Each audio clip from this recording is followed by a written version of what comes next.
वैदिक गणित और वैदिक विज्ञान को समझने के लिए हमें वेदों को समझने की कितनी आवश्यकता है। सूत्र है निखिलम नव तश्चर्मम दस्ता। वैदिक गणित है, उसकी जो मूल प्रति है वो नागपुर में रखी गई। भूगोल शब्द तो हमारे शास्त्रों में अराउंड 5000 साल पहले से आया हुआ है। पाइथागोरस, एरिस्टोटल, डायोजीन, आर्यभट्ट, जब भूगोल शब्द हमारे शास्त्रों में पहले से मौजूद रहा तो इन लोगों ने कौन सी नई चीज दे दी?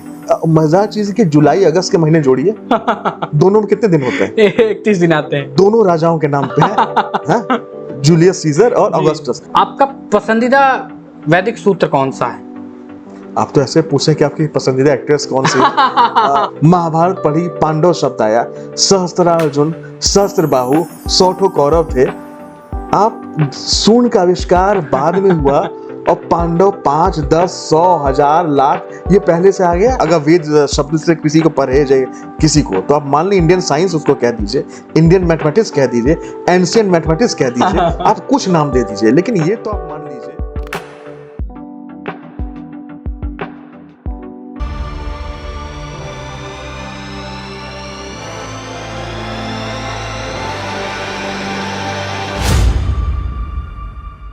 नमस्कार, मेरा नाम अनय सिंह। आप सभी का स्वागत है कथा घर के एक ऐसे श्रृंखला में जहां आज हम वैदिक विज्ञान के उन परतों को खोलेंगे जो हमारे समाज में सदियों से विद्यमान रही हैं, मगर समय के अनुसार उन पे धूल की परत चढ़ती गई और वो धूमिल होती गई।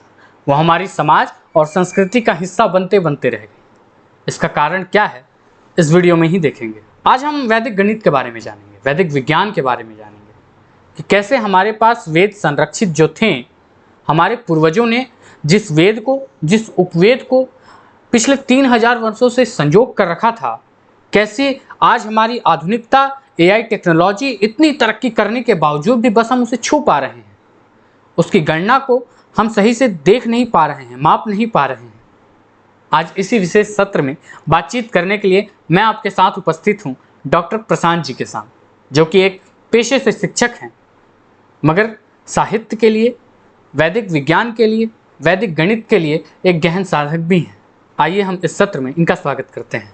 डॉक्टर प्रशांत साहब, आपका आज के सत्र में बहुत बहुत स्वागत है। नमस्कार। सबसे पहले तो मैं आपको बहुत धन्यवाद देना चाहूँगा कि इस युवा पीढ़ी में किसी ने तो ये सोचा कि वेदों से जुड़ाव कैसे हो। ये बहुत बड़ी उपलब्धि है हमारे समाज के लिए और हम दोनों के लिए। जी, बहुत बहुत धन्यवाद डॉक्टर साहब।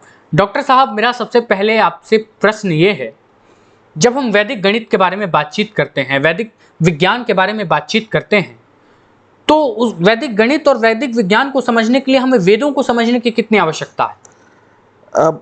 आप वैदिक गणित को अगर आप समझना चाहें, देखिए वैदिक गणित जगत गुरु स्वामी भारती कृष्ण तीर्थ जी ने, आप कह सकते हो उसके जनक वही रहे हैं जो जिन्होंने उसको रिवाइव किया है। जी। उन्होंने एक श्लोक लिखा था कि उसमें प्रयोग किया था कि युक्ति युक्तम वचः ग्राह्यम बालातपि शुकातपि युक्तिहीनम वचः त्याज्यम वृद्धातपि शुकातपि।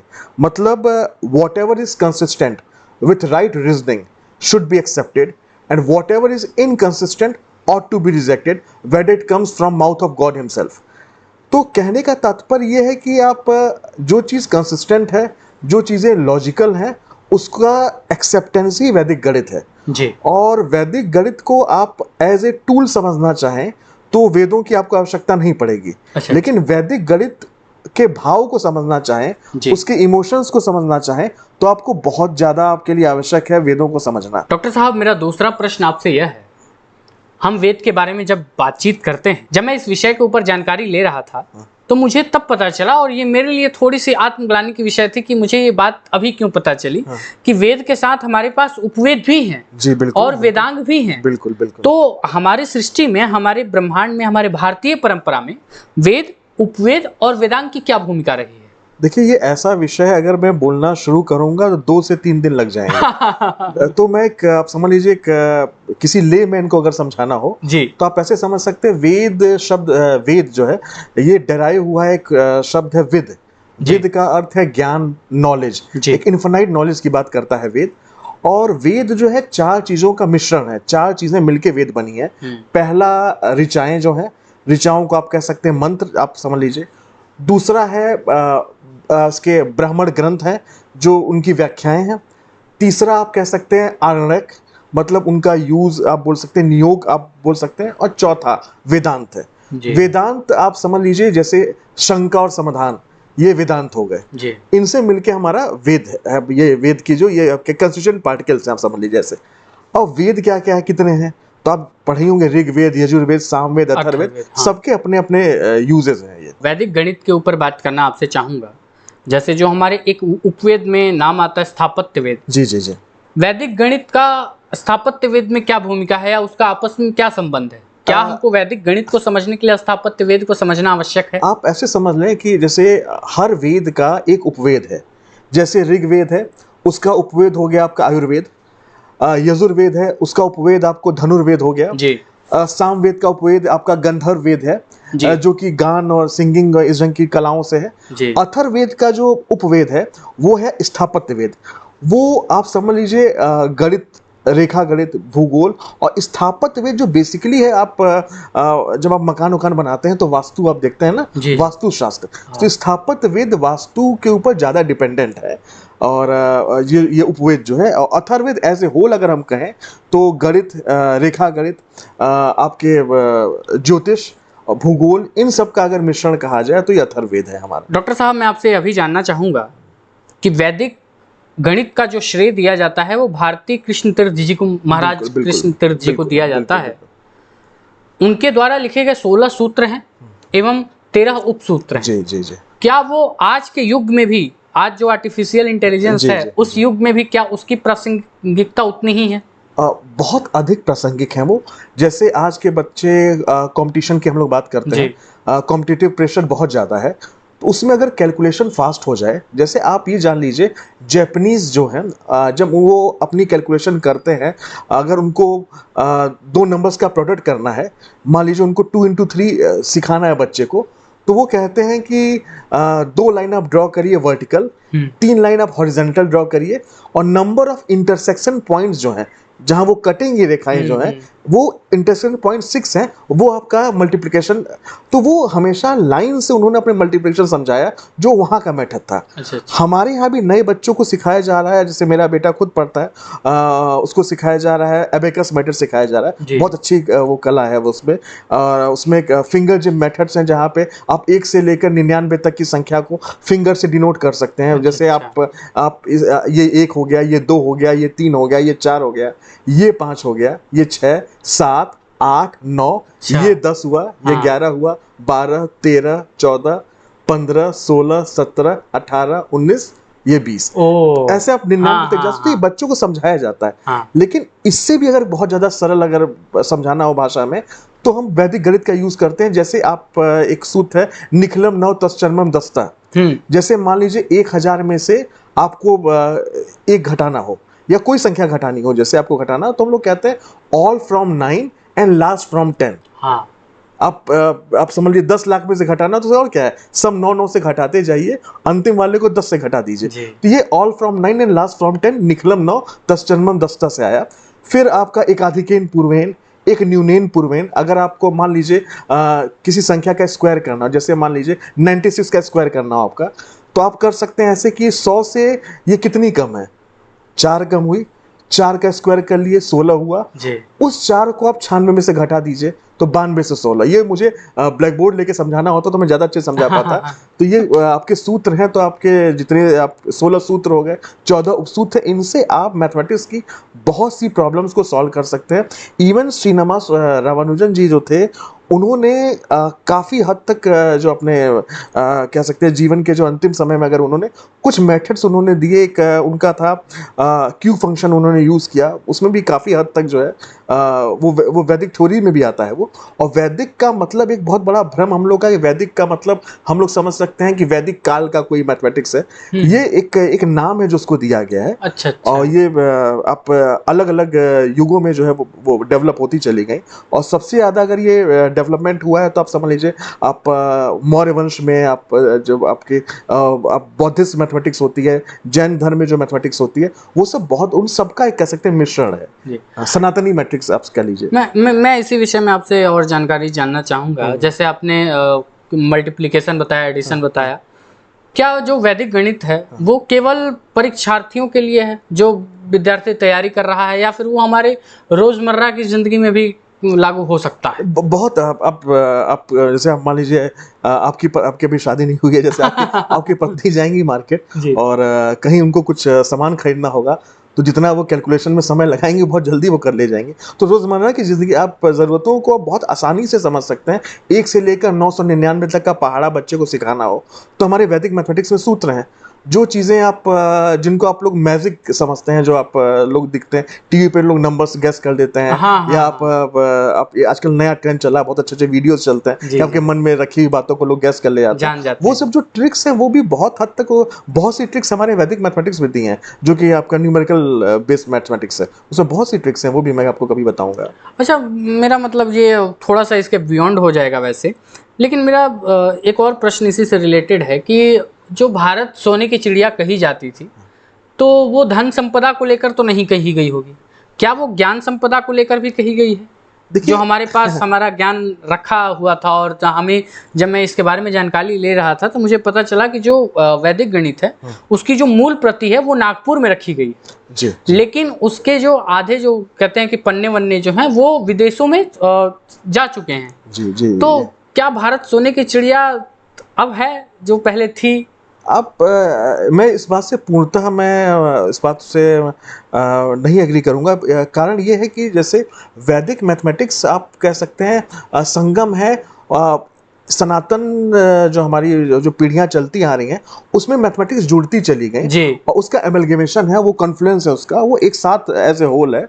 तो कुछ प्रतियां यकीनन जो है नागपुर में रखी गई हैं। जैसे आप बिहार में आप जब जाएंगे तो रावण संहिता की जो कुछ आपके मूल प्रतियां भी कहा जाता है, कुछ पांडुलिपियां हमारे बिहार में मिल जाएंगी।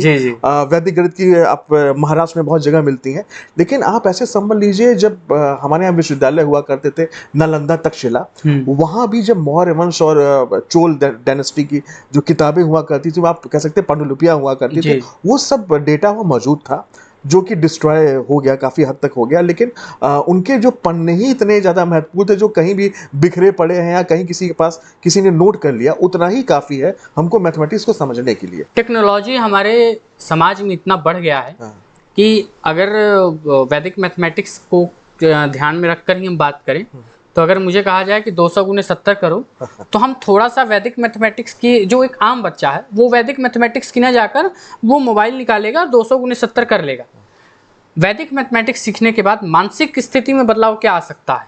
देखिए, आपके सोचने का ढंग, एक सोचने का नजरिया, वो पूर्णतः वो बदल जाता है। जैसे हम लोग आप कह सकते हैं बहुत सी भ्रांतियां लेके जीते आए हैं, और हमारे यहाँ जो हम लोगों ने बहुत सी चीजें पढ़ी रखी हैं, जो आप कह सकते हैं ब्रिटिश साइंस और ब्रिटिश मैथमेटिक्स को समझा।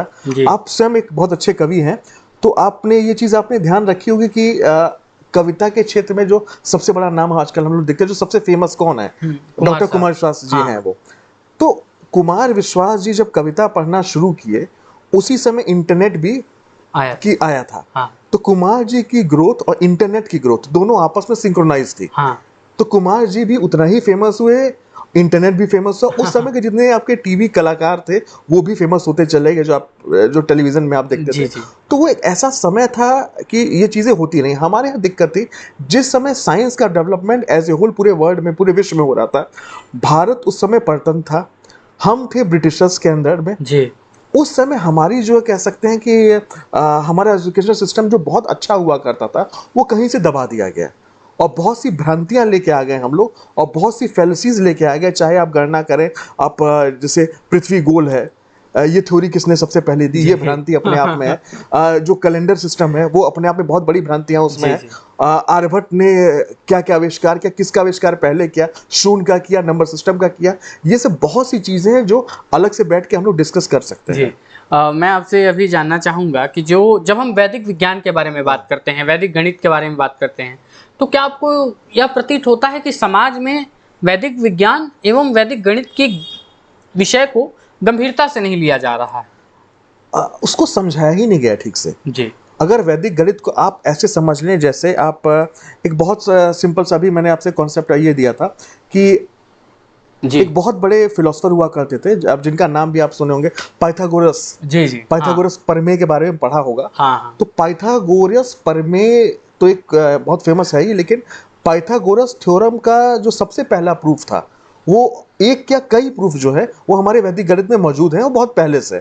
पाइथागोरस अराउंड 600 बीसी उन जो है उनका जो पीरियड था 600 बीसी वो जन्मे थे। उन्होंने बताया था, सबसे पहले पाइथागोरस ने बताया था कि पृथ्वी गोल है जी। माने स्फेरिकल, आप इलिप्टिकल कहोगे लेकिन हाँ एक गोल शेप बताया उन्होंने, हाँ। बताया था। पाइथागोरस के बाद एरिस्टोटल आए अराउंड 300 बीसी। हाँ। उन्होंने भी बताया कि पृथ्वी गोल है, जबकि नाम एरिस्टोटल का ज्यादा होता है, पाइथागोरस का बहुत पहले। देखिए संवाद की तो हर युग में आवश्यकता है, और जो हम लोग एक शब्द हम लोग कहते हैं जनरेशन गैप जी, अगर आप लोग कहते हैं तो यहाँ पे जनरेशन गैप भी है, कम्युनिकेशन गैप भी है। अच्छा। और एक कह सकते हैं इंटेलेक्चुअल ब्रिज भी बनाने की आवश्यकता है, जो दो ढंग की सोच जो है उनको बांटने के लिए। जैसे एक बहुत छोटी सी बात मैं कहता हूँ, जैसे कॉन्सेप्ट है कि पृथ्वी गोल है, आप सब लोग जानते हैं कि पृथ्वी गोल है सब लोग। सबसे पहले, या आप बेटर होगा कि इलिप्टिकल शेप जब बेटर आंसर होगा। हाँ। पहले कई लोग कहते थे चपटी है, कई लोग कहते थे ट्रायंगुलर है, बहुत थ्योरी चलती आई। सबसे पहले एक मैथमेटिशियन हुआ करते थे पाइथागोरस, जो कि फिलोसोफर थे, जिनके बारे में पाइथागोरस थ्योरम आप जिनका पढ़े होंगे। पाइथागोरस थ्योरम के कई प्रूफ जो हैं वैदिक गणित में पहले से मौजूद रहे हैं। वो आप उसको वैदिक कह सकते हैं, सनातनी कह सकते हैं, ओल्ड इंडियन मैथमेटिक्स कह सकते हैं, जो भी नाम आप दें। तो आप समझ लीजिए जो हड़प्पा मोहनजोदड़ो जो संस्कृतियां रही हैं, वहां पे भी जो आपके जितनी मैथमेटिक्स है वहां पे इनका यूज रहा, वहां की कैलकुलेशन, डिजाइनिंग, हर जगह उसमें यूज रहा। अब बात करते हैं पाइथागोरस की। ये 600 बीसी में इनका जन्म हुआ था। 600 बीसी अराउंड पाइथागोरस है। उन्होंने सबसे पहले बताया कि पृथ्वी का जो स्फेरिकल शेप है पाइथागोरस ने बताया। हाँ। उसके बाद आए एरिस्टोटल। एरिस्टोटल 300 बीसी अराउंड है, उनका जो है कह सकते हैं जन्म हुआ। एरिस्टोटल ने बताया कि एक स्फेरिकल शेप के बारे में।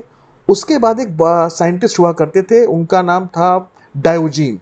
उन्होंने इस चीज को कंफर्म किया कि पाइथागोरस ही पहले व्यक्ति थे जिन्होंने स्फेरिकल शेप ऑफ अर्थ के बारे में बताया। अब ये चीज 3 लोगों ने बोली जी। आर्यभट्ट जब आए, उन्होंने एक नया सिद्धांत दिया।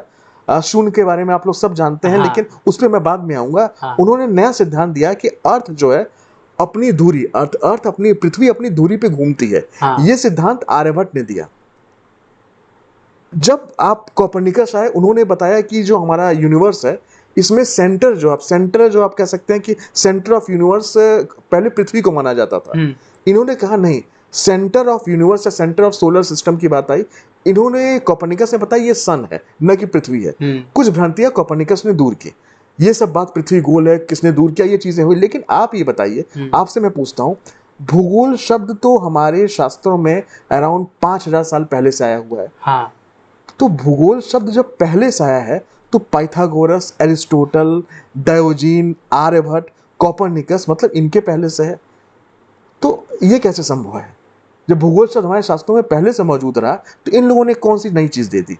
वो पुरानी चीजें हैं। हाँ। दूसरा एक मिथ और आता है कि लोग कहते हैं आर्यभट्ट ने शून्य का आविष्कार किया। यकीनन मैंने मैथमेटिक्स में बहुत बड़ा योगदान आर्यभट्ट का रहा है, लेकिन आर्यभट्ट उन्होंने कॉन्सेप्ट, आर्यभट्ट बेसिकली ही used concept of zero as a place holder in decimal number system. उन्होंने दशमलव को as a place holder use करने का कॉन्सेप्ट जो है आर्यभट्ट का रहा। आर्यभट्ट का कॉन्सेप्ट रहा प्लेस वैल्यू, स्थानीय मान जो आप कहते हैं, फेस वैल्यू और प्लेस उसका। आर्यभट्ट के बाद आए ब्रह्मगुप्त। उन्होंने बताया जीरो को हम कैसे मैथ में यूज करें, मल्टीप्लिकेशन बाई जीरो या एडिशन किसी नंबर पे, अगर a + 0 = a, a × 0 = 0, ये सब सिद्धांत जो है अगर आप कह सकते हैं ये ब्रह्मगुप्त के थे जी। लेकिन आप ये एक छोटा सा सवाल का उत्तर दे दीजिए। हम लोग रामायण पढ़ते हैं, दशानन शब्द आया। महाभारत पढ़ी, पांडव शब्द आया। सहस्त्रार्जुन, सहस्त्रबाहु, 100 कौरव थे। आप शून्य का आविष्कार बाद में हुआ और पांडव 5, 10, 100, 1000, लाख ये पहले से आ गया। तो ये बहुत बड़ा मिथ है और ये बहुत बड़ी आप कह सकते हैं फैलेसी है, ये मैथमेटिकल फैलेसी। बिल्कुल, आपकी बातों से मुझे अभी अचानक महाभारत से याद आया कि जैसे सब जो भारतीय समय दर्शन है, समय दर्शन में सबका काल निहित कर दिया गया था कि भाई हमारा द्वापर युग इतने वर्ष का होगा, और कलयुग की बात करें तो वो 4 लाख वर्ष की होगी। और ये हमारे शास्त्रों में बहुत पहले से लिखित है। तो वो 4 लाख की गणना वो किसने तय की होगी कि भाई 4 लाख के बाद इतने ही शून्य आएंगे? बिल्कुल, अगर वो शून्य की खोज अगर आर्यभट्ट ने की है तो ये आपने बहुत एक अच्छा खुलासा किया कि उन्होंने दशमलव से डोनेट किया था। दशमलव को एक कॉन्सेप्ट दशमलव का उन्होंने लाया और जीरो का as a place holder use करने का कॉन्सेप्ट लाया, न कि शून्य की खोज की। ये गलत, थोड़ा सा ये बहुत सही नहीं है। डॉक्टर साहब, मैं आपसे एक और प्रश्न जानना चाहूंगा। जैसे हम वैदिक दर्शन, वैदिक विज्ञान पे बात कर रहे हैं, तो मैं हिंदी से भी प्रश्न आपसे जानना चाहूंगा कि हम 2025 में जी रहे हैं जी जी या 2082 में जी रहे हैं? ये बहुत अच्छा सवाल आपका। ये देखिए, जब हम लोग कैलेंडर की बात करते हैं, आप कैलेंडर पे आना चाह रहे हैं। आप देखिए, सबसे जो कह सकते हैं पुराना और एक्यूरेट कैलेंडर कौन सा है, अगर हम ये बात करें तो बहुत लोगों में डिबेट्स चलेंगी। लेकिन आज कौन सा कैलेंडर चल रहा है, हम लोग यहाँ से शुरुआत करते हैं। सबसे बड़ी जो फैलेसी जो है, जिसको आप लोग कैसे एक स्लैंग में आप यूज कर सकते हो, जो सबसे लोचा जो आप कह सकते हैं, वो जो आप सुनेंगे ना, आप इट इज लिटरली रिडिकुलस, आप सुनेंगे बहुत अजीब लगेगा आपको। सबसे पहले जो हम लोग जो कैलेंडर जो यूज करते आए थे, ल्यूनी सोलर कैलेंडर यूज होता था। पूरे विश्व में ल्यूनी सोलर कैलेंडर चलता था, मतलब जो जिसमें मून और सन दोनों का हम लोग दोनों पे डिपेंडेंट थे। जूलियन कैलेंडर की जब शुरुआत हुई, जूलियन कैलेंडर की शुरुआत क्या, जूलियस सीजर एक बहुत बड़े डिक्टेटर थे। अब डिक्टेटर कह लो या राजा कह लो, जो कह लो, वो 100 बीसी अराउंड जो है वो रहे हैं। 100 बीसी से 44 बीसी उनका वो आयु रहे, उनकी जीवन रहा कि इटालियन डिक्टेटर थे वो। ल्यूनर कैलेंडर जो है, सबसे पहला जो ल्यूनर कैलेंडर था वो जूलियस सीजर के टाइम पे बना। उस समय उन्होंने एक साइंटिस्ट हुआ करते थे, सोसीजीन कहा जा सकता है, एक फिलोसोफर थे। सोसीजीन होते थे जो कि अलेक्जेंड्रिया के थे। उनको बुलाया और उन्होंने आपका जो जूलियन कैलेंडर का आप कह सकते हैं उन्होंने आविष्कार किया। तो जूलियस सीजर के समय ही जूलियन कैलेंडर बना और सोसीजीन ने उसको बनाने में उसकी मदद की, उन्होंने उसकी मदद की। उस समय अलग अलग मंथ हुआ करते थे, जनवरी, फरवरी, मार्च, अप्रैल, सब मंथ चलते थे। अगस्त को उस समय सेक्सटिलिस कहा जाता था, सेक्सटाइलिस या सेक्सटिलिस वर्ड यूज होता था। जब राजा अगस्त पैदा हुए, उनके सम्मान में अगस्त मंथ को जोड़ा गया। अब उसके बाद और देखिए क्या क्या इसमें क्या फेलिसीज और क्या क्या गलतियां हुई। जैसे आप समझिए, जेनस एक रोमन गॉड होते हैं जिनके नाम से जनवरी बना। एक और ज्यूनो एक रोमन गॉडेस है, उनके नाम से जून बना। हम लोग, आप केमिस्ट्री के छात्र भी हैं, बहुत अच्छे आप छात्र भी रहे, आप पढ़ते थे ना, हम लोग पढ़ते थे ना कि methane, ethane, propane, butane, pentane, hexane, heptane, octane, नोनेन, decane, यही पढ़ते थे। ऑक्ट मतलब 8, नोनेन मतलब 9, डेक मतलब 10, ये पढ़ते आए थे। अगर लैटिन की हम लोग बात करें, सेप्टम का मतलब होता है 7, ऑक्टो का मतलब 8, ऑक्टो मतलब 8, नवम मतलब 9 और डेसम मतलब 10। तो इस हिसाब से सितंबर को 7वां महीना होना चाहिए, बिल्कुल। अक्टूबर को आपको 8वां महीना, नवंबर को 9वां महीना और दिसंबर को 10वां महीना। लेकिन ऐसा नहीं है। अब आप इसको हिंदी माह से जोड़ना शुरू करिए। मार्च से मैं आपको यहाँ से रोकूंगा।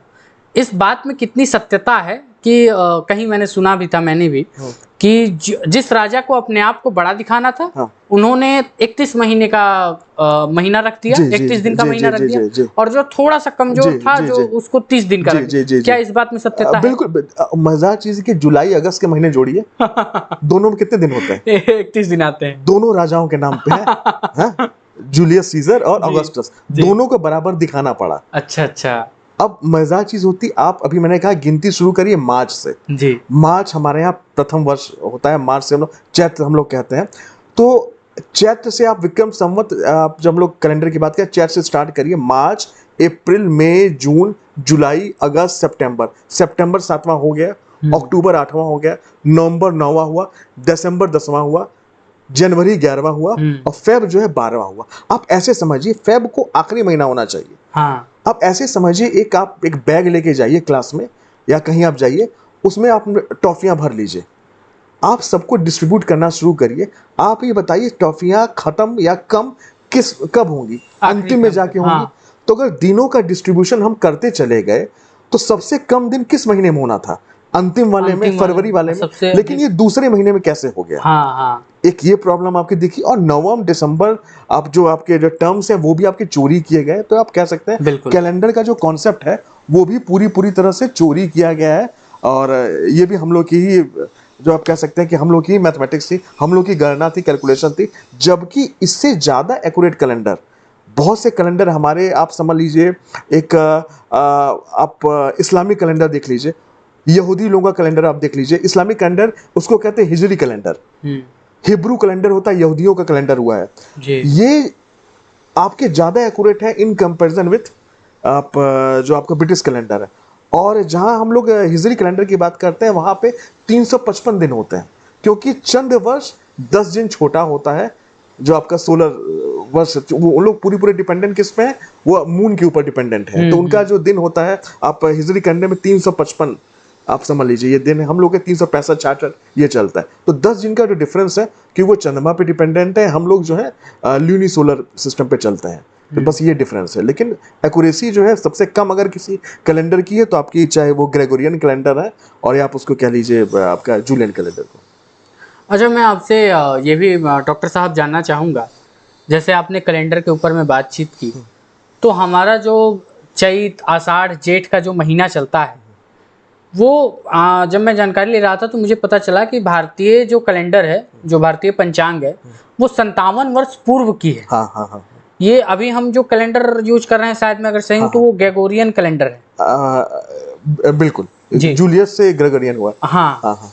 तो ये 57 वर्ष का फासला क्यों रहा? और दूसरा मेरा प्रश्न इसी में ही है कि हम अपने पंचांग को क्यों इस्तेमाल में नहीं लाते हैं? आखिर यह धूमिल कब हुआ? और इसका अब अगर मैं बहुत बच्चों से पूछूं कि हिंदी में महीने के नाम बता दो, तो वो क्रमबद्ध अनुसार नहीं नहीं बताएंगे। अब यहाँ देखिए, विक्रम संवत जो है 57 ईसा पूर्व शुरू हुआ जी। 57 ईसा पूर्व।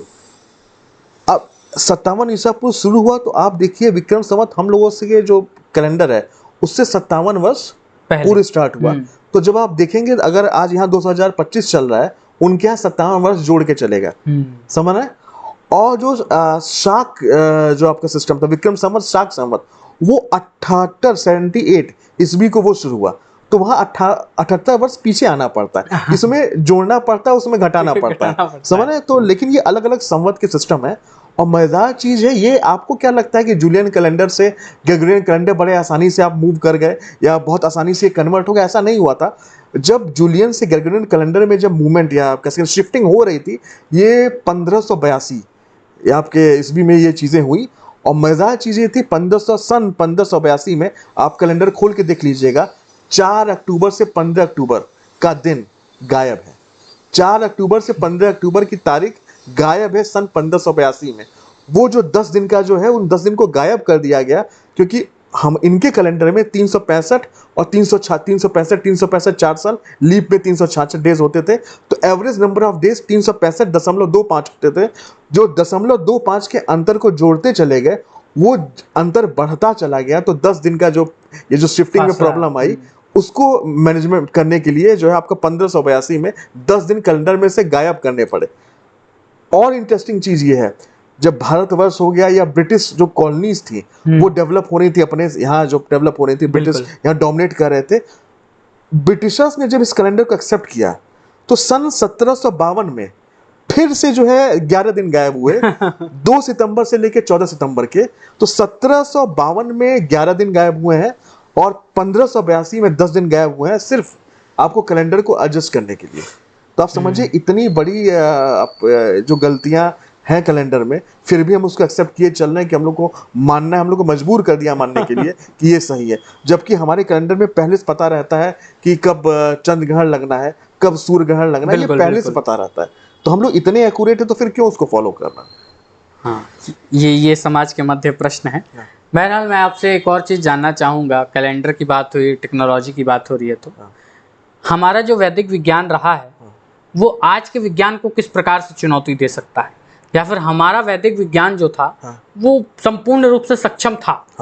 वो हवाई जहाज बनाने की विधि हमारे विज्ञान में लिखी हुई है, या किसी टूटे हड्डी को जोड़ने की विधि हमारे विज्ञान में लिखी हुई है, और आज की आधुनिकता केवल उसे छू पा रही है, समझ पा रही है, जान पा रही है, लेकिन फिर भी लोग पूरी मानना चाहते हैं लेकिन लोक सहमति नहीं है, लोग जताना नहीं चाहते कि भारत समृद्ध है इस विषय में, तो पूरा विश्व जो है वो थोपता है भारत के ऊपर कि नहीं आप लोग बहुत आउटडेटेड हैं, हम टेक्नोलॉजी वाइज बहुत थोड़ा सा यंग एज है, तो कितना ये चुनौती दे रहा है। देखिए मेरा कहना है चुनौती देने की आवश्यकता क्यों, सपोर्ट क्यों ना करें। हाँ, चुनौती हम दे ही क्यों।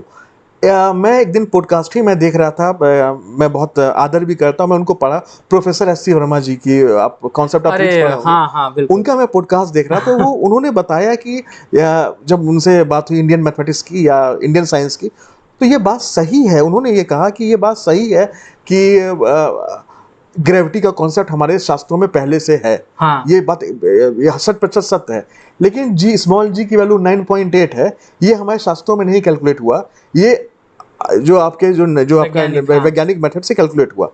तो ठीक है हमारे मेथड से वो आ गए, लेकिन ये भी बात सत्य है कि हमने उस पर बाद में काम करना बंद कर दिया। हम बार बार हम लोग चिल्लाते रहते हैं कि हम सबसे महान हैं, हम खुद को महान कहने से नहीं होगा, हम लोग को फिर से नए सिद्धांतों पे काम करना होगा और प्रूफ करके दिखाना होगा कि हम महान हैं। जैसे हमारी जितने आप तुलसी है, इसका अमेरिकन ने पेटेंट करा के रखा हुआ है, बासमती राइस है इसका पेटेंट करा के रखा है, हो सकता है हमारे यहाँ योगा और वैदिक मेथड इसका भी पेटेंट अमेरिकन पहले ही करवा लें।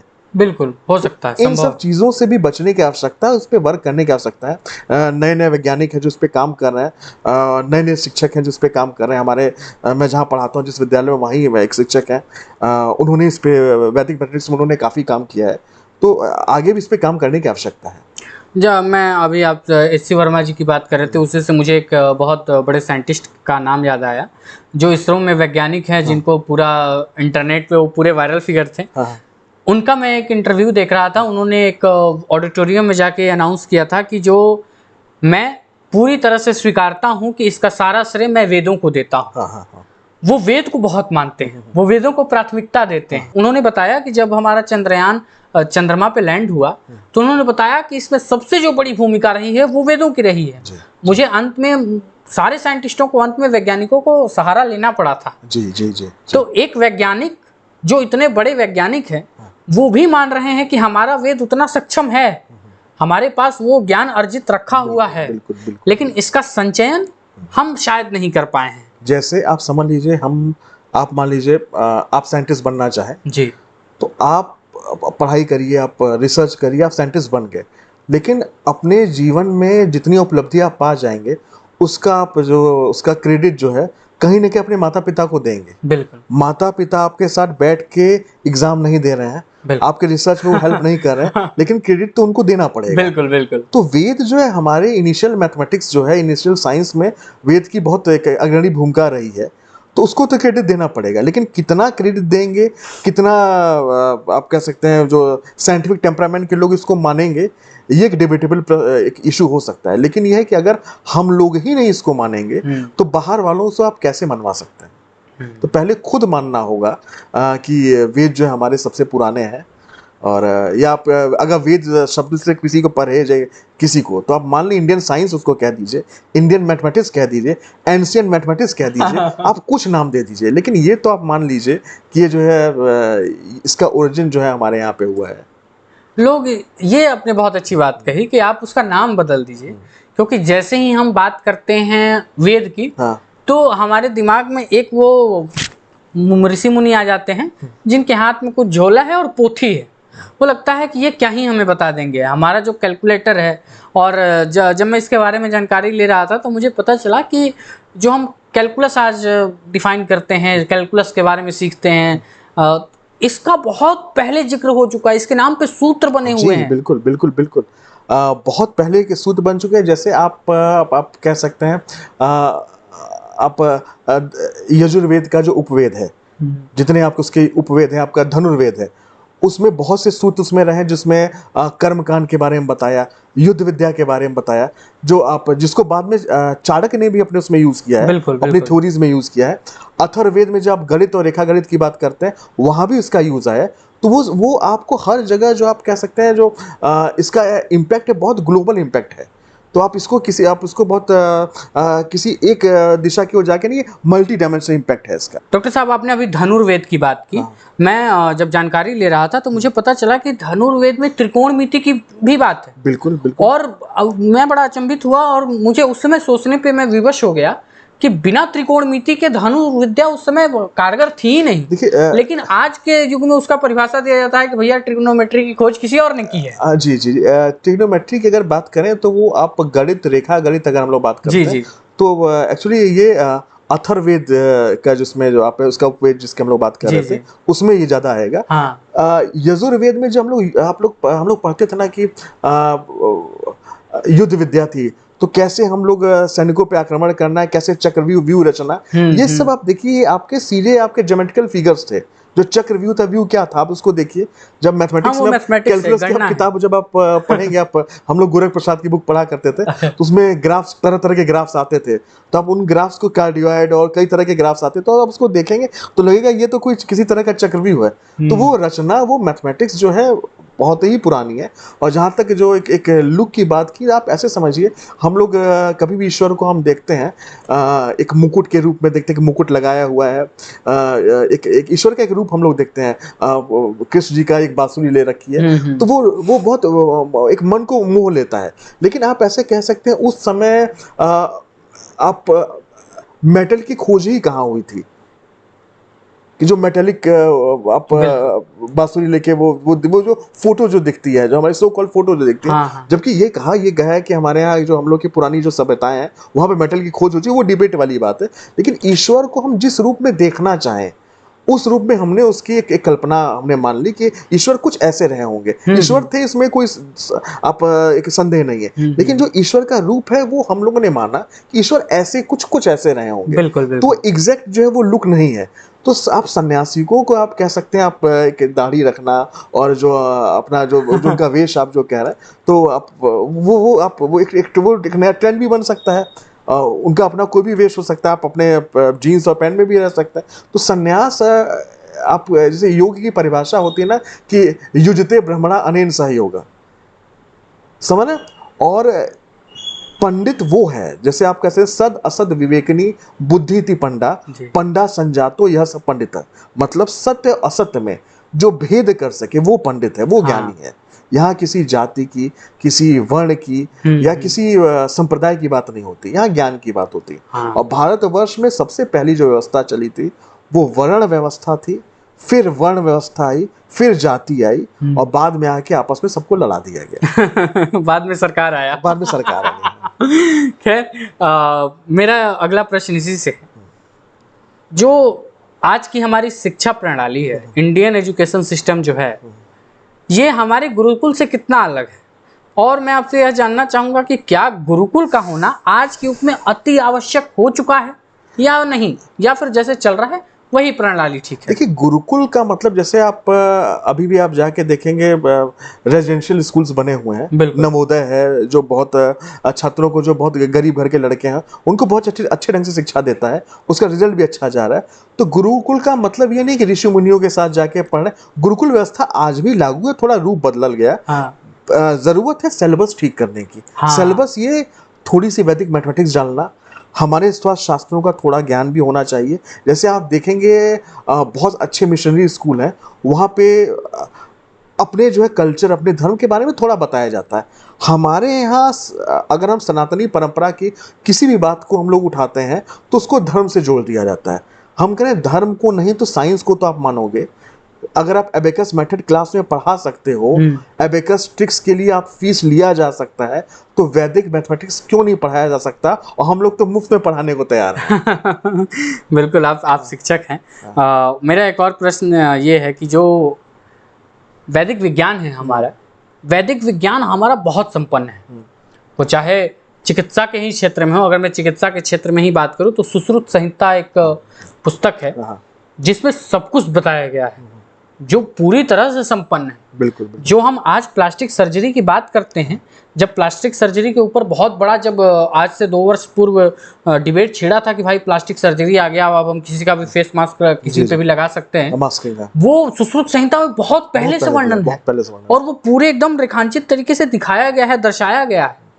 तो हमारी जो वैदिक विज्ञान है वो आज के मनोविज्ञान को या फिर हमारे आज की जो साइंस है उसको किस प्रकार से चुनौती दे रहा है, जैसे या फिर उसको कितनी तुलनात्मक तरीके से वो बता रहा है? कह सकते हैं जैसे कि हो सकता है टूल्स पहले कम रहे हो, हाँ, हमारे पास आज टूल्स ज्यादा हैं। हाँ। जैसे एआई आज हमारे सामने, एआई बहुत हम लोग के लिए एक हर घर में एक फ्रेंड है एआई के रूप में। बिल्कुल। और एआई सबसे बड़ा शत्रु भी बनने जा रहा है। हाँ, हाँ। क्योंकि उस जगह डिपेंडेंसी उससे बहुत ज्यादा हो गई उसके ऊपर। एआई को हम लोग देख रहे हैं, एआई हमारे पास इतना बड़ा टूल है, हम लोगों को थोड़ा वैदिक मैथमेटिक्स या वैदिक साइंसेस को लेके एआई की मदद से कुछ मॉडल्स या कुछ टूल किट्स हम लोग को डेवलप करनी पड़ेंगी, जिसके आप कह सकते हैं जिसके समावेश से एक नया जो है वैज्ञानिक सोच डेवलप हो। और हर चीज़ में हम लोग ओल्ड साइंसेज और जो आपकी जो न्यू मॉडर्न साइंस है उसका कहीं ना कहीं एक सामंजस्य स्थापित करना होगा, और तभी हम लोग जो कह सकते हैं हम लोग डेवलप कर पाएंगे। डॉक्टर साहब, मैं आपसे यह जानना चाहूँगा कि जो हमारे ऋषि मुनियों की प्रयोगशाला यानी कि जो आज के युग में लेबोरेटरी हम जिसे कहते हैं, लेबोरेटरी हुआ करती है, क्या उसको भारतीय विज्ञान को वापस से लाने की आवश्यकता है, या फिर हमें जितने, क्योंकि जो हम आज के केमिस्ट्री लैब में फ्लास्क देखते हैं, ट्यूब देखते हैं, जब मैं जानकारी ले रहा था तो बहुत पहले से हमारे वैदिक विज्ञान के ग्रंथों में वो समाहित किया गया है, उसका चित्रण भी दिखाया गया है कि हमारे फ्लैस्क, कौन फ्लैस्क क्या होता था, हमारे पास वो मापदंड की 100 ml 200 ml और उस पर रेखांकित है। तो वो क्या वो प्रणाली को फिर से वापस लाया जाए या उससे सीखा जाए कुछ? बिल्कुल। जैसे आप हम लोग केमिस्ट्री लैब की बात करते हैं, लैब सुनते ही सबसे पहला जो आंखों के सामने जो एक लैब का एक चित्र आता है वो कुछ केमिकल्स हैं। हाँ, मॉडर्न लैब। तरह तरह के रंगीन केमिकल्स हैं, उनके दो कलर मिला रहे हैं, कुछ नया बन जा रहा है, एक लैब की कल्पना ही हम लोग करते हैं। लेकिन मजेदार चीज़ ये है कि आज के नए एजुकेशन सिस्टम बहुत कमियां हैं, लेकिन एक अच्छी चीज़ भी आई कि हर सब्जेक्ट की लैब की बात करते हैं। आप जैसे मैथमेटिक्स लैब की बात करें, मैं एक बनास में एक काशी हिंदू विश्वविद्यालय की मातृ संस्था है, सेंट्रल हिंदू बॉयज स्कूल में वहाँ पढ़ाता हूँ। वहाँ पे मैथमेटिक्स का भी अपना लैब रहा है जी, और जो कि बहुत पुराना है। जब आप वहाँ पे आएंगे तो आप देखेंगे जो हम लोग रामानुजन जी की जो मैथमेटिकल जो थ्योरीज हैं, आपके जो पुराने हमारे पाइथागोरस थ्योरम के जो आप वैदिक जो कैलकुलेशंस हैं, पाई का कैलकुलेशन है, इन सब के जो आप कह सकते हैं को कैलकुलेट करने के लिए ज्योमेट्रिकल मॉडल्स, एंगल की कैलकुलेशन कैसे करें, ये सब वहाँ मौजूद है। तो अगर हमारे वैदिक सूत्र अगर 14 और जो आप 16 सूत्र उपसूत्र की हम लोग अगर बात करते हैं, अगर इनको हम ग्राफिकली या ज्योमेट्रिकली शो करना चाहें, उनके लिए लैब को डेवलप करना बहुत आसान है। और मैं तो कंप्यूटर में प्रैक्टिकल भी अगर कराता हूं, तो अगर हम लोग एक्सेल का यूज करते हैं तो उसमें भी हमने कुछ नए जो मेथड्स को मैंने डेवलप करने का प्रयास किया है, जिससे हम अपने वैदिक मैथमेटिक्स को यूज करके कुछ नए फॉर्मूलेज को जनरेट कर सकें। बिल्कुल बिल्कुल। डॉक्टर साहब, मैं आपसे एक और प्रश्न जानना चाहूँगा। तुलसीदास जी ने रामचरितमानस लिखी और रामचरितमानस में सबसे सुंदर और बड़ा ही अनुपम चित्रित किया गया है हनुमान जी को। हनुमान जी केवल बलशाली नहीं थे, हनुमान जी को एक पराक्रम योद्धा के साथ साथ बुद्धिजीवी और मनोविज्ञान का बहुत संपूर्ण समाहित एक पुरुष दिखाया गया है। क्या हनुमान जी हमारे मनोविज्ञान के सबसे प्रथम आदर्श रहे हैं? देखिए, हनुमान जी को मनोविज्ञान तो आप कह ही सकते हैं। हनुमान जी बहुत बड़े आप कह सकते हैं कि वो बहुत बड़े ज्योतिषी भी थे। वो मस्तक देख के पढ़ लेते थे कि सामने वाले के भाग्य में क्या लिखा हुआ। He was well versed in 9 system of grammar. जब वो रावण की सभा में जाते हैं तो रावण का मस्तक भी देखते हैं, तो उनका भी उनका भी भाग्य वो पढ़ लेते हैं। तो हनुमान जी इन सब चीज़ों में बहुत ही जो आप कैसे बलशाली, इवन आप हनुमान चालीसा भी जब आप पढ़ेंगे तो उसमें भी बहुत सी चीज़ें ऐसा वर्णन उसमें है, उसमें भी आप कह सकते हैं ऐसे ऐसे मैथमेटिकल फार्मूला समाहित है जिससे आप बड़ी बड़ी गणनाएं बहुत आप क्षण में कर सकते हैं। हाँ, हनुमान चालीसा से याद आया मुझे, वैदिक गणित का हनुमान चालीसा में होना आपको आश्चर्यचकित लगता है, और कैसे? जैसे एक उसमें हनुमान चालीसा में आता है कि युग सहस्त्र योजन पर भानु, हम लोग का य को ज बोला जाता है अयोध्या में, लोग अयोध्या की जगह अयोध्या बोलता है। तो ऐसे तो युग सहस्त्र योजन पर भानु, लील्यो ताहि मधुर फल जानो जी। तो एक युग को आप समझ लीजिए, लगभग जो युग अगर मैथमेटिक्स की बात करते हैं, वैदिक मैथमेटिक्स 12,000 साल का माना जाता है। सहस्त्र मतलब आप जान ही रहे हैं 1000 हो गया। योजन आप उसमें जो आप कैलकुलेट करते हैं तो 8 मील अराउंड जो है योजन हो गया। उसमें 1.6 से गुणा करते हैं तो किलोमीटर हो गया। सबकी कैलकुलेशन आप सबको कर डालें तो पृथ्वी से सूर्य की दूरी निकल जाती है। अब कई बार वो डिबेट ये आती है कि हाँ ये एग्जैक्ट कैलकुलेशन नहीं है, तो आप समझ लीजिए 400-500 सा जो आप तुलसीदास जी कब के हमारा 1623 या कुछ अराउंड आप तुलसीदास जी होते, तो आप हम लोग कहते हैं ना कि यूनिवर्स एक्सपेंड कर रहा है, तो थोड़ा बहुत एरर आपका थोड़ा बहुत आता है जो कैलकुलेशन वो हो सकता है। और कुछ कैलकुलेशन मैटर, जैसे हम लोग के यहाँ बनारस में आप जब बीघा की बात करते हैं हाँ। तो यहाँ पे 20 बिस्से होते हैं, बिहार में बात करें 10 बिस्से होते हैं। हाँ। तो कई जगह जो हमारी हिंदी जो गणनाएं हैं उनके जो वैल्यूज थोड़े डिफर करते हैं, तो थोड़ा वो वेरिएशन आएगा। लेकिन हनुमान जी या हनुमान जी की बात छोड़िए, तुलसीदास जी नासा के डेवलप होने के पहले उन्होंने ये लिख दिया था, तो क्या वो साइंटिस्ट थे? उन्होंने भी कोई गणना की रही होगी, और वो गणना अगर किए रहे होंगे तो यकीनन कहीं न कहीं हमारे सनातन गणित की ही गणना होगी। बिल्कुल बिल्कुल बिल्कुल, आपने बहुत सही कहा। हम वापस से अपने विषय पर आते हैं, वैदिक विज्ञान के ऊपर आते हैं। क्या वैदिक विज्ञान को हमारे जो भारतीय शिक्षा प्रणाली है उसमें डालने की आवश्यकता है? पहले ये थी भी, यूपी बोर्ड में पार्ट ऑफ सिलेबस ये रहा है। मेरे बड़े भाई पढ़ते थे उस समय ये था। अब आवश्यकता है उसको सीबीएसई बोर्ड के करिकुलम में लाने की, और करंट गवर्नमेंट जो है वह हम उम्मीद भी करते हैं कि ऐसा करेगी, और हो सकता है वो कर भी रही हो। लेकिन बहुत ज़रूरी है, जैसे हमारे यहाँ नए, जैसे मैं कंप्यूटर संगणक का शिक्षक हूँ, कंप्यूटर लैंग्वेज छोटी क्लासेस में डाली जा रही है, तो मुझे ऐसा लगता है कि साथ में कंप्यूटेशनल टेक्निक्स के तौर पे वैदिक मैथमेटिक्स के जो सूत्र हैं उनको भी डालना चाहिए गणित में। अगर आप कह सकते हैं तो some sort of extra curricular activities भी अगर हम लोग वैदिक गणित को पढ़ाएं तो पढ़ाया जा सकता है। मैं अपने विद्यालय में इस ढंग का एक्सपेरिमेंट करता हूँ। डॉक्टर साहब, मैं आपसे एक और प्रश्न जानना चाहूँगा कि वेद और रामचरितमानस जो हम बात करते हैं, महाभारत बात करते हैं, उसमें हमारी वासना की बात भी की गई है, हमारे मन की गति की बात भी की गई है। हम टेंशन जो आज के हम कहते हैं डिप्रेशन में है, हम चल रहे हैं, तो डिप्रेशन की भी बात की गई है। साइकोलॉजी हमारे पास तो बहुत पहले से थी, तो उस साइकोलॉजी को हम आज नया टर्म क्यों दे रहे हैं? हमारे पास तो साइकोलॉजी बहुत पहले से थी, चिंता का विषय पहले भी था। माता सीता जब रावण द्वारा हर ली गई थी तो भगवान प्रभु श्री राम की व्याकुलता उतनी ही थी। आज हमारा कोई सामान गुम हो जाता है तो हमारी भी व्याकुलता वही होती है कि सामान नहीं मिल रहा है, जिसकी वजह से हम परेशान हो जाते हैं। अगर कोई कीमती वस्तु है तो हमें डॉक्टर का मदद लेना पड़ता है, हम साइकोलॉजी की तरफ जाते हैं। तो आपको क्या लगता है कि क्या साइकोलॉजी हमारे वेदों में, हमारे वैदिक विज्ञानों में ज़्यादा समृद्ध था आज के मुकाबले? अभी जो विषय पे हम लोग बात कर रहे हैं, पहला आपसे एक अनुरोध रहेगा, इस विषय की आप रील मत बनाइएगा क्योंकि अगर कहीं भी इसको काट के आप रील बनाए, इसके कई अर्थ निकल जाएंगे। ये कंटिन्यूशन में ये विषय हम लोग को रखना होगा। सबसे पहली बात है, जब हम लोग आप इंफॉर्मेशन टेक्नोलॉजी जो मैं पढ़ाता भी हूँ, तो उसमें एक टर्म आता है स्ट्रेस। स्ट्रेस दो प्रकार के होते हैं, एक पॉजिटिव स्ट्रेस, एक नेगेटिव स्ट्रेस, जिसको डिस्ट्रेस या स्ट्रेस कहते हैं। तो पॉजिटिव स्ट्रेस, नेगेटिव स्ट्रेस। हमारे यहाँ सनातनी परंपरा में स्ट्रेस शब्द कहीं था ही नहीं,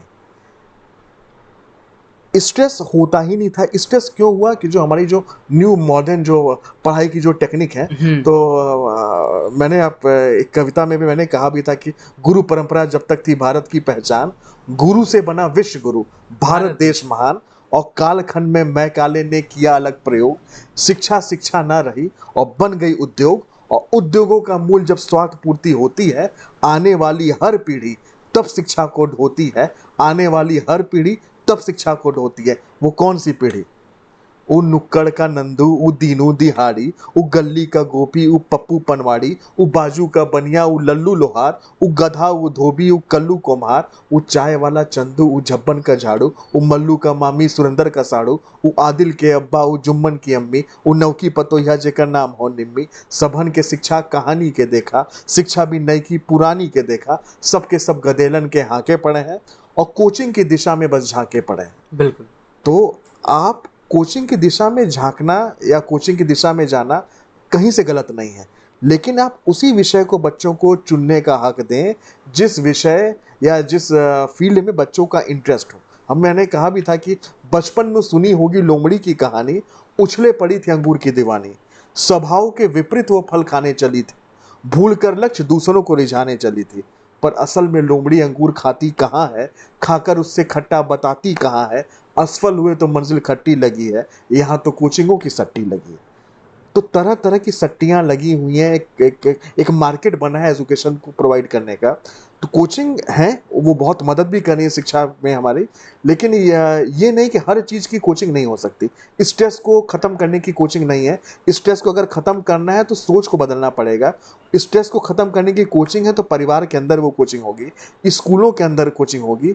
आप जो कंपटीशन की जो तैयारी कर रहे हैं वहाँ की वो कॉम्पिटिटिव कोचिंग से आपके स्ट्रेस को ख़त्म नहीं करेंगी। बिल्कुल, वो बढ़ावा दे वो बढ़ावा देंगे। तो वैदिक परंपरा में न स्ट्रेस था, न डिप्रेशन था, और न पहले हम लोग के बचपन में हमको नहीं, मैंने देखा कि मेरे भाई साहब एक दो बार वो फेल भी हुआ करते, में बड़े भैया थे, लेकिन उनको हमने स्ट्रेस में कभी नहीं देखा। किसी को मैंने स्ट्रेस में नहीं देखा था। अब तो नए बच्चों को, क्लास 3 में बच्चों को स्ट्रेस हो जा रहा है। स्ट्रेस शब्द ही जान लेने बहुत बड़ी चीज है। हाँ, बिल्कुल। डॉक्टर साहब, मैं आपसे एक और प्रश्न जानना चाहूँगा कि जो हम वैदिक विज्ञान के बारे में बातचीत करते हैं, जो हम वैदिक गणित के बारे में बातचीत करते हैं, वो आज के युग में कारगर है, यह बात तो आपने बता दिया, लेकिन हमारी युवा पीढ़ी उसको अपनाए कैसे? वो हिचक रहे हैं। वैदिक का नाम सुनते ही उनको लग रहा है यार पुरानी दकियानूसी बातें हैं, पुराने ख्याल वाले बातें हैं। कौन वो पोथी उठाए, ग्रंथ उठाए, पढ़े? अब कौन यजुर्वेद उठाए, कौन ऋग्वेद उठाए, कौन हम अपने सिलेबस पढ़ने का समय नहीं है, वेद कौन पढ़े?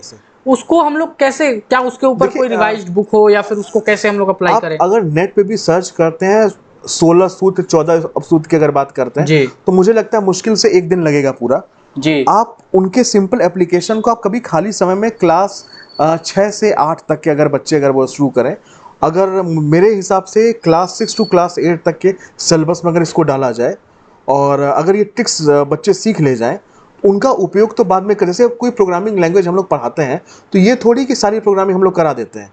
हम लोग उनको मेथड बनाते हैं और फिर वो सोच उनकी अपने से डेवलप होती है और वो हम लोगों से बेहतर कहीं प्रोग्रामिंग भी सीख जाता है। तो उसी तरह मैथमेटिक्स भी हम लोग थोड़ा सा उनको एक कदम आगे उनको हम बढ़ाएंगे, बाकी तो वो अपना रास्ता खुद ढूंढ लेंगे।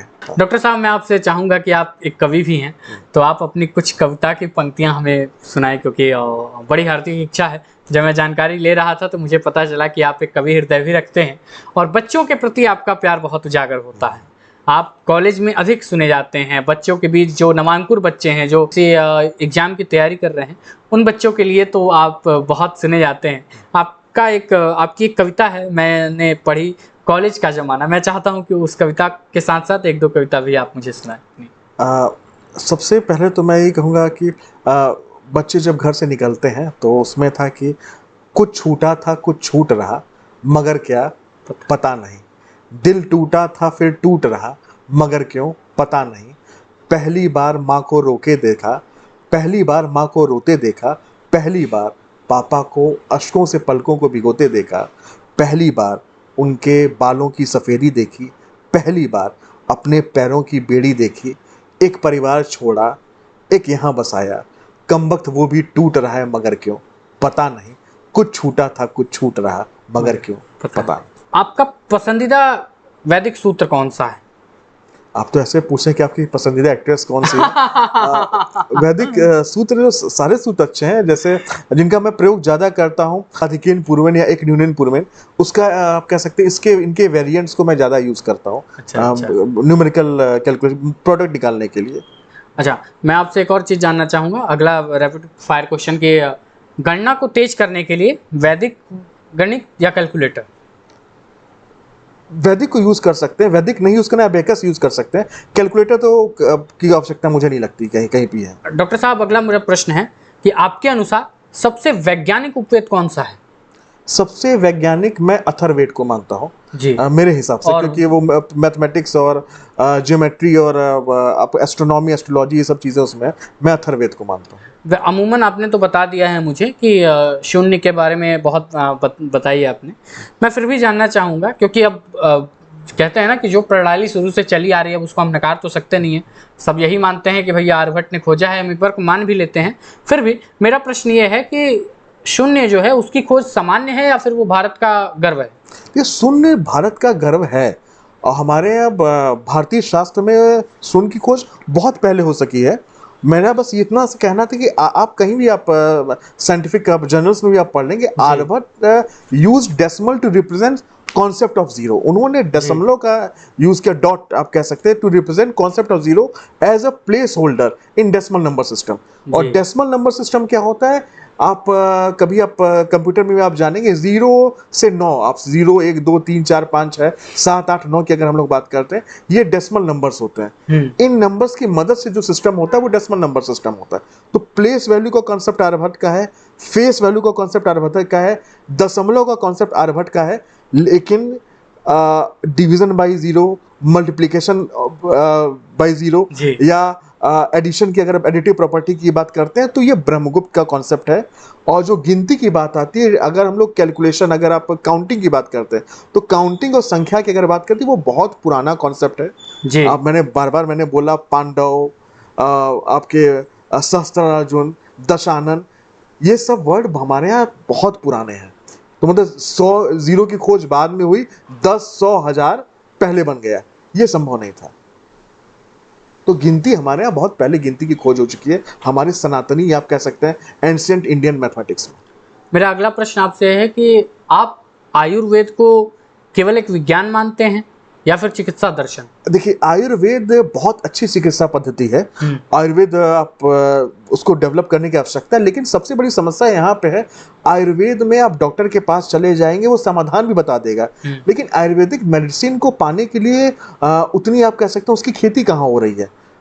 एक छोटा सा आपका आप उत्तराखंड है, वहाँ देहरादून के पास जाते हैं, कुछ वहाँ पे प्लांटेशन आप देखते हैं, उतने से आपका पूरा पतंजलि की अगर हम लोग बात करते हैं, अगर पूरे देश को या पूरे विश्व को कवर करना चाहे तो वो नहीं कर सकता। तो हमको, हमारी आवश्यकता है कि हम लोगों को ऐसे इंस्टीट्यूट्स या आप कह सकते हैं ऑर्गेनिक खेती और जो आपकी आयुर्वेदिक जो प्रोडक्ट्स होते हैं उनकी खेती, स्टीविया जैसे हो गया, उन सब की खेती की आवश्यकता है। वो जो उसको उसके फैलाव की आवश्यकता है। जैसे हम लोग एलोवेरा हम लोग अपने खेत में उगाएं, स्टीविया, मीठी नीम, मीठी तुलसी, ये सब चीज़ें उगाएं।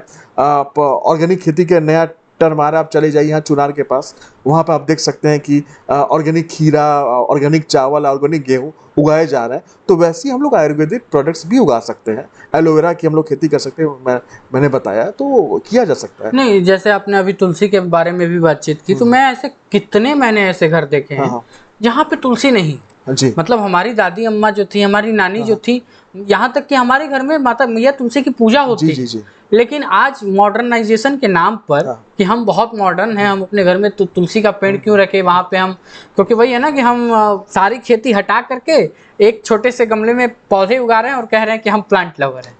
और हम आयुर्वेद के बारे में जब मैया तुलसी को कहते हो कि मैया तुलसी है, प्रणाम करो, रात में इनको नहीं तोड़ना चाहिए, तो वो कहते हैं कि तुम बहुत पुराने ख्याल के बातें करते हो। जब आप अयोध्या और जैसे आप हम लोग के रीजन में आप जाएंगे तो तुलसी वो लोग भी उगाते हैं एज ए माता, उसको हम लोग नहीं मान के एज ए मेडिसिन उगाई जाती है, जो कि हम लोग के हिंदू जो लोग नहीं हैं, तो एज ए मेडिसिन वो लोग भी चाय में डाल के काढ़ा पीते हैं। तो आप वो तुलसी और मैथमेटिक्स अगर आप कह सकते हैं, ये धर्म से, योग, ये सब धर्म से परे है ये। और धर्म ये नहीं, धर्म के बारे में क्या कहते हैं, धर्मो ही परमो लोके धर्मे सत्यम प्रतिष्ठितम, मतलब Indeed rightness is Paramount in this world and truthfulness is rooted into it. तो धर्म से अलग है। और दूसरी एक चीज मैं जो कहते हैं, इस विषय का अंत यहीं से कहना, इस बात से कहना चाहता हूँ कि मैंने एक मूवी देखी थी हॉलीवुड की, उसमें एक डायलॉग था, मेरे पिताजी ये डायलॉग बार बोला करते थे कि mathematics is the only subject which does not change with boundary of a country या बाउंड्री ऑफ द यूनिवर्स। अगर जीरो आप किसी नंबर में जोड़ रहे हैं, 2 + 0 2 ही होगा, चाहे पृथ्वी पे जोड़ें चाहे चंद्रमा पे जोड़ें। तो साइंस जो है आपका बदलता नहीं है, लिटरेचर बदल जाता है, इतिहास बदल जाता है। एक मैथमेटिक्स एक इकलौती चीज आपका विषय है जो आप एक जो कहते हैं परिधि या सीमा में आप उसको बांध नहीं सकते। तो मैथमेटिक्स ही रहेगा, चाहे आप किसी धर्म में चले जाइए, चाहे किसी ग्रह पे चले जाइए, किसी उपग्रह पे चले जाइए, चाहे मर ही जाइए, मैथमेटिक्स ही रहेगा। बिल्कुल। मैं आपसे एक और प्रश्न जानना चाहूँगा। जब हम वैदिक विज्ञान की बात करते हैं, आप उसके जानकार भी हैं, गहन साधक भी हैं, मैं आपसे यह जानना चाहूँगा कि अतीत में अगर आपको अगर ऐसी शक्तियाँ मिलें तो आप किस वैज्ञानिक से मिलना चाहेंगे और क्यों? आपको लगता है कि मैं उस वैज्ञानिक से मिलना चाहूँगा और थोड़ा और जानकारी लेना चाहूँगा? वैज्ञानिक से मिलना तो मुझे नहीं पता कि वैज्ञानिक से मैं मिलूंगा। अगर हम लोग श्रीनिवास रामानुजन जी की बात अगर करते हैं, जिस समय उनकी डेथ हुई थी जी जिस समय, तो उस समय वो जहाँ पे उन्होंने मैथमेटिक्स को छोड़ा था, जी अगर उनके पास 10 साल और हो रह जाता तो आज वो विश्व पटल पे भारत का एक अलग वो एक भारत की पोजीशन होती है, मेरा मानना है। भारत का एक अलग स्तर होता विश्व पटल पे अगर रामानुजन जी अगर जीवित होते। बिल्कुल, आपने बहुत सही बात कही। मैं एक और प्रश्न आपसे जानना चाहूँगा कि आज के युग में कौन बेहतर है, डिजिटल क्लासरूम या फिर हमारा गुरुकुल? देखिए डिजिटल क्लासरूम में मैं डिजिटल क्लासेस में पढ़ाता हूँ, लेकिन मैं अभी ये कहता हूँ चौक और डस्टर का आप कह सकते हैं इसको कोई भी रिप्लेस नहीं कर सकता, इसका अल्टरनेटिव दूसरा हो ही नहीं सकता। जो मजा और चौक से बढ़िया तो जो खड़िया हुआ करता था, जो हम लोग लिखते लिखते वो गोल हो जाया करता था। बिल्कुल, बिल्कुल। तो जो मजा चौक को खड़िया से पढ़ाने में, मुझे मार्कर और व्हाइट बोर्ड पढ़ाने में नहीं आता। मैं अपना पर्सनल अनुभव बता मुझे रहा हूं। लगता है कि वो आप और मैं भी एक आखिरी ही पीढ़ी रहा हूँ। अब इसके बाद मैं जितने भी अपने छोटे भाइयों को देखता हूँ, मेरे से 5 साल 6 साल जो 12वीं में है, वो अब या तो एलईडी बोर्ड पे पढ़ते हैं, उनके लिए अब चौक खत्म हो चुका है। अरे जी, हम लोग एक ऐसी कह सकते हैं हम लोग बहुत भाग्यशाली भी हैं कि हम लोग ट्रांजिशन फेज में आए। हाँ जब घरों में मोबाइल नहीं हुआ करते थे, मोहल्ले में एक मोबाइल हुआ करता था और हम लोग पीसीओ जाके बात किया करते थे। गांव में जब कभी गांव में हम लोग घूमने जाते थे तो पता चले घर से 2 किलोमीटर दूर जाके फोन पे बात होती थी। अब हर घर में मोबाइल है, मोबाइल आया, फिर कलर्ड फोन आए और अब आईफोन्स आ गए। तो नई पीढ़ी को हम बदलते देख रहे हैं। हमको लगता है हम लोग जब तक वृद्ध होते जाएंगे या धरती को जब छोड़ने का समय आएगा, उस समय एआई भी, बहुत रोबोट्स भी आ जाएंगे, उनको भी हम लोग देख के ही जाने वाले हैं। बहुत कुछ हम देखे हैं और हमें लगता है कि मुझसे ज़्यादा तो आप, खैर मैं तो क्या ही, मतलब मेरा जन्म 2001 में हुआ है और अगर मैं वैसे बात करूं तो 2016 से पहले की दुनिया मुझे ज़्यादा बेहतर लगती है। जी जी जी। आज की युग के हिसाब से वो अचानक से जब हम लोग पढ़ाई करने जाते थे, चौक डस्टर और ये सब, फिर टीचर का कहना कि जाओ चौक लेकर आओ, ऑफिस में जाना, ये सिखाता था। ये एक शिष्टाचार भी हमारे बीच में डेवलप करता था। आज हम टीचर को उतनी रिस्पेक्ट नहीं दे पाते हैं, क्योंकि आप ये शिक्षक हैं तो शायद आप इस बात को ज़्यादा अच्छे से समझ पाएंगे कि जैसे पहले अगर हम मास्टर जी को देख लें कि मास्टर जी हैं, हम दूर से ही निकल लेते थे, भैया मास्टर जी, उस गली से मास्टर जी गए हैं, हम उसमें जाएंगे नहीं। आज एक टीचर और एक विद्यार्थी उसी गली में, आपको क्या लगता है कि ये कितना हमारी मानसिक स्थिति को, हमारे जीवन में कितने हमारे बौद्धिकता को बढ़ा रहा है या घटा रहा है? देखिए टीचिंग को तो मैं ही कहता हूँ, teacher is someone who teaches you फाइनर aspects of life, someone who encourages you to share your talents wisely and inspires you to value the truth above approval and honesty over power, wealth and fame. जी। तो teacher की भूमिका सिर्फ classroom teaching नहीं है, आपके में संस्कार का बीज डालना भी टीचर का ही काम है, शिक्षक का काम है। और जो प्रथम जो जीवन में आपके जो शिक्षक होता है वो आपकी माता होती है, आपके पिता होते हैं, और जो आखिरी शिक्षक होती है वो पत्नी होती है। तो जीवन में शिक्षक का महत्व बहुत ज्यादा है। बहरहाल मैं एक और प्रश्न मैं अपने दर्शकों को बता दूं कि हमारे जो डॉक्टर साहब हैं, डॉक्टर साहब एक हास्य के कवि भी हैं। वो अलग बात है कि आज की विषय वस्तु हास्य नहीं है, मगर आप बीच बीच में जो भी हास्य की और व्यंग की बातें सुन पा रहे हैं, डॉक्टर साहब की वो कला है अपनी। हम अपने टॉपिक पे फिर से वापस आते हैं। मैं आपसे जानना चाहूँगा कि जो हमारे बीच में जो 4 वेद हैं, 4 वेदों में आपका पसंदीदा वेद कौन? क्योंकि आप एक शिक्षक हैं, बात गणित की हो रही है, बात विज्ञान की हो रही है, आपका पसंदीदा वेद कौन सा है? देखिए वेद के बारे में कहा जाए तो मैं अपने को अल्प ज्ञान ही मानता हूँ। मैंने वेद को बस छुआ मात्र है, आप समझ लीजिए। वेदों को अगर समझने के मेरी इतनी काबिलियत ही नहीं है कि मैं किसी वेद को सर्वोपरि बता पाऊँ या मैं ये बता पाऊँ कि इसमें मेरा ज़्यादा इंटरेस्ट है। हाँ, अथर्ववेद मैंने पढ़ने का प्रयास किया, ऐसा मैं कहूँगा। तो मेरी जो थोड़ी बहुत जानकारी अथर्ववेद के पे, मैंने अपने पुत्र का नाम भी अथर्व इसीलिए रखा है कि मेरा जो आप कह सकते हैं एरिया ऑफ इंटरेस्ट भी अथर्ववेद है, तो इसलिए। अच्छा, मैं आपसे एक और प्रश्न जानना चाहूँगा कि विज्ञान जो है हमारा, विज्ञान, क्योंकि अभी भाषावाद के ऊपर लेके बहुत बड़ी जंग छिड़ी हुई है। महाराष्ट्र में जाइए तो लोग कहते हैं मराठी बोलिए, कि अगर आपको मराठी नहीं आती तो आप वहाँ पे सर्वाइव नहीं कर सकते। अभी मुझे लग रहा है कि केवल वही ये बात कही जा रही है, और केरल में जाइए तो केरल वाले हिंदी को मिटाने के लिए वो कोशिश किए जा रहे हैं। मैंने विकास दिव्य कीर्ति जी के एक इंटरव्यू में देखा कि उन्होंने कहा कि भाषा की प्रासंगिकता और भाषा की अपनाने की क्षमता अलग अलग है। जैसे यूट्यूब पे सबसे ज़्यादा अधिक भाषा सुने जाने वाली अगर कोई है तो वो हिंदी है। 52% यूट्यूब पे जो भाषा सुनी जाती है वो हिंदी है, उसकी ऑडियंस हिंदी है। लेकिन 12वीं के बाद हिंदी में लोग पढ़ना नहीं चाहते। एक नए एंगल से इसको मैं देखता हूँ। हाँ। एक बार केबीसी में प्रश्न भी आया था, हम लोग छोटे हुआ करते थे। एक प्रश्न मैं आपसे पहले पूछता हूँ, आप बताएंगे, मैं आंसर भी साथ में देता रहूँगा। जी। पूरे विश्व में सबसे ज्यादा लोगों द्वारा बोले जाने वाली भाषा कौन सी है आप, और पूरे विश्व में सबसे ज्यादा जगह बोले जाने वाली भाषा कौन सी है? दोनों में अंतर है। अगर सबसे ज्यादा जगह बोले जाने वाली भाषा है वो अंग्रेजी है। हाँ बिल्कुल। लेकिन अगर सबसे ज्यादा लोगों, मतलब संख्या के मामले में सबसे ज्यादा लोगों द्वारा बोले जाने वाली भाषा है वो मेंडेरियन चाइनीज है। हाँ। उनके संख्या बल के आधार पे। उसी तरह अगर हम लोग भारत की बात करते हैं हिंदी भाषा की, तो हिंदी भाषा पूरे विश्व भर में सबसे ज्यादा जगह बोली जाती है। लेकिन अगर संख्या की बात करें तो बांग्ला की अगर हम लोग बात करते हैं, पूरा बंगाल, पश्चिम बंगाल और बांग्लादेश पूरी कंट्री अगर वो देख लें तो हिंदी को वो कम्पीट करने लगेगा बिल्कुल संख्या के मामले में। बिल्कुल। और हिंदी के साथ एक बात है, हिंदी यहाँ हिंदी है, कुछ दूर गए किलोमीटर दूर वो बदल जा रही है, कहीं अवधि बन जा रही है। हिंदी सबको हिंदी एक कह सकते हैं एक्सेप्टेंस की भाषा है। हिंदी इकलौती ऐसी भाषा है जिसका प्रयोग आज़ादी के समय देश को जोड़ने के लिए किया गया था, न कि तोड़ने के लिए। और हिंदी हमारी राष्ट्रभाषा अभी नहीं बनी है, हिंदी राजभाषा है। और राष्ट्रभाषा बनने के लिए आपको हम लोग कह सकते हैं हिंदी मातृभाषा, हम लोग बोलते हैं ना हिंदी मातृभाषा है, मातृभाषा। देखिए आपके घर में अगर माता की आप इज्जत करना चाहते हैं तो सबसे पहले आपकी दादी की इज्जत होनी चाहिए। तो संस्कृत को आप एक्सेप्ट ही नहीं कर पाए और हिंदी को सम्मान देने की बात करते हैं, ये संभव नहीं है। मेरा प्रश्न भी यही था। मैं आ रहा था कि थोड़ा सा विषय उलट पुलट हो गया।